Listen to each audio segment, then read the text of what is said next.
السلام علیکم ورحمۃ اللہ وبرکاتہ۔ حضور صلی اللہ علیہ وآلہ وسلم کی بیوی محترمہ حضرت عائشہ رضی اللہ عنہا فرماتی ہیں کہ میں شادی سے پہلے بہت دبلی پتلی تھی۔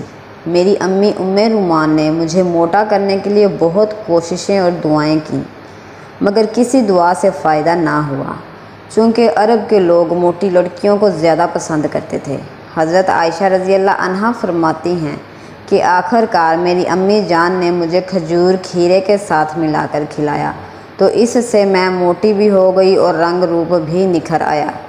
ہر وہ عورت جو کہ خاص کر شادی شدہ ہو اپنے حسن و جمال کو باقی رکھے، میلی کچیلی نہ رہے، بدن کی صفائی کرتی رہے کہ کبھی بھی بدن میں پسینے کی بدبو پیدا نہ ہو، بالوں کی صفائی کر کے اپنے سر کے بالوں میں تیل لگا کر انہیں سدھارتی رہے جس سے بال نہ گریں اور زیادہ بڑھیں، کیونکہ بالوں کا لمبا ہونا اور زیادہ ہونا عورت کے حسن کو بڑھاتا ہے۔